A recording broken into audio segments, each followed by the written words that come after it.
So this week's Bunkai Strategies, what we look at is, just moving on a little, we have already mentioned the application of body weight to the technique, but just to really outline that, make it absolutely clear.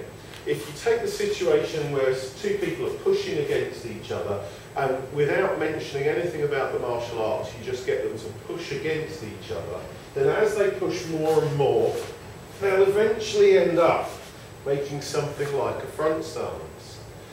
And the natural positioning that they'll take, the only thing that sets it against what we do in the martial arts is the fact that they'll lean in. Now that leaning is obviously a little bit risky if the other person's throwing punches at you, because you want to keep your head back a bit. So if I'm here and he's throwing punches at me, I better be entering his space very quickly. So what we're doing is, by pushing against each other, we're applying our body weight to the push. You're getting your legs behind you, you're getting your legs underneath you to get that push. That's your front stance. Then to adjust it for the martial arts, all we want to do is just get your face back because of those fists that are coming in. So what happens then is, if you look at people who are naturally pulling, you'll see that they automatically go to make something like a back stance.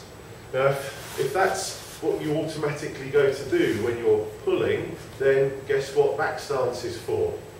Right? Now the sometimes odd one people might say would be the horse riding stance.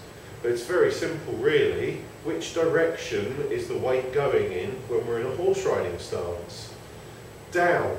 So guess what we're trying to do when we're sitting in a horse riding stance? We're trying to bring the other person down. Now it also works because we're talking about the forces we make active in this direction as what happens when someone's trying to lift us. So when a lift is going on and we choose to push our body weight down, then we are acting with our body weight against their force with our force. So it becomes difficult to do if you're using your stance in that way.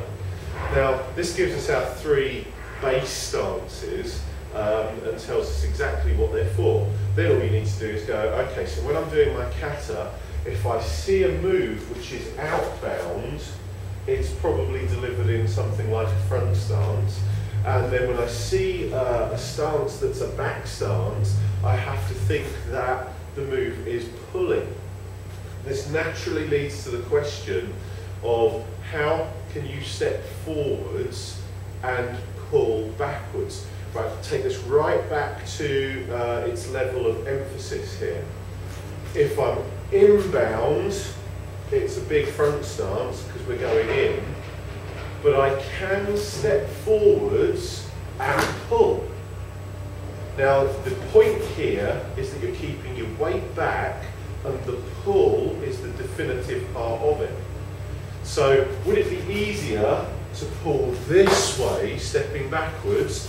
Maybe, but stepping in and pulling means that I'm relying on their body weight going that way for the technique, for the emphasis of the technique, for the effect of the technique. So yes, we can step forwards and pull backwards. It just tells you something about the technique and how it relies on the other person's forward momentum to achieve it. And you could say it's easier to step back. You might be right, but at the same time, a lot of our kata are delivered forwards, stepping back into a back stance. So when the next time we see it, we'll then have something going on in our heads that tells us the person needs to land on this, the person needs to land on this, sitting in the back stance. Horse riding stance, again, as soon as we see it, we know that we're bringing the person down. What you'll see is that there's very few places where the move is up high, which means that the person's here and we're going to bring them down because the move is down low. Where you do see a sit down with the hands up, or with the hands up, with the hands up, then you can say that the other person might be trying to lift you, or they might be trying to come in at you from up high, and we take this low posture to deal with it, because that's where we need to be at that time. So principle this week is to make sure that your stance is your application of body weight. Now we know that the leg's going to be trapped and we're going to be keeping the person with us. We can safely talk about the use of stance in those things.